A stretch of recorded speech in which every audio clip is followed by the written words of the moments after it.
This month we're talking all about technology.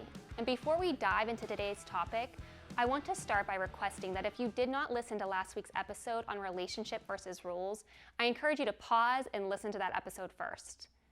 When it comes to technology, it can be tempting to just create a series of rules that we demand our children to follow, or to just turn a blind eye to our kids' consumption of technology because it feels too overwhelming to control. I want to suggest that there's a better way, and that is through creating boundaries with your kids. One aspect of technology that I encourage you to set boundaries with is cell phones, particularly with smartphones. First, I want to encourage you to do your research before you buy your child a smartphone. I know that your 7-year-old is already asking for when can they have a cell phone. Mine is too. So do your research now and see what the experts are saying about when it is appropriate to hand a smartphone to a child. There's a campaign called Wait Until 8th that is urging parents to wait until their child is 14 before giving them a smartphone.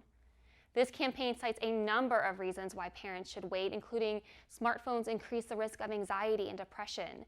They interfere with relationships and sleep, and they are addictive. In the popular documentary Social Dilemma, it is revealed that many of the top technology execs do not give their children access to a smartphone until high school. If these technology gurus see the importance of waiting, maybe we should as well. But maybe you're listening to this and you have already given your child a smartphone.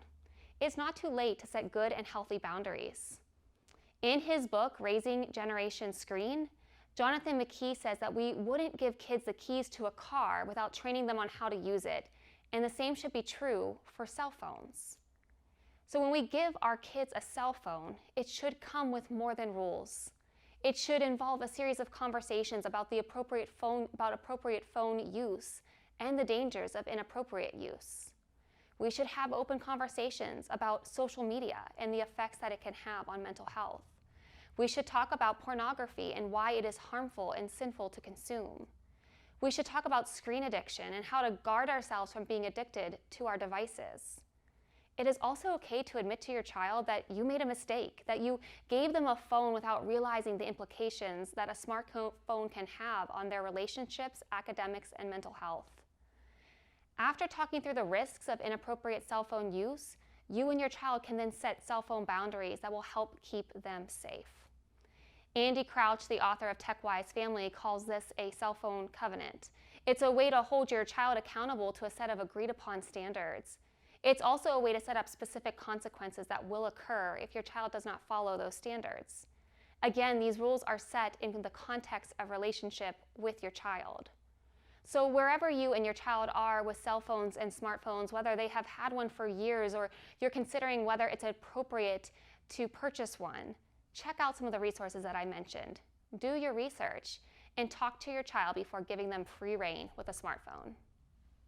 Thank you, Jenna, for that message. And thank you for joining us for this week's episode of Fridays Are for Families.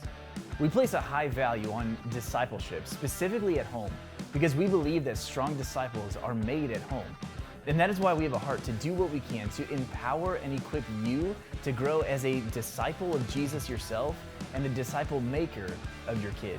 If you have any specific requests for information you would like to hear about, we invite you to share them with us, either by commenting on this video on YouTube or Facebook, or by emailing us at family@lifeatpathway.com.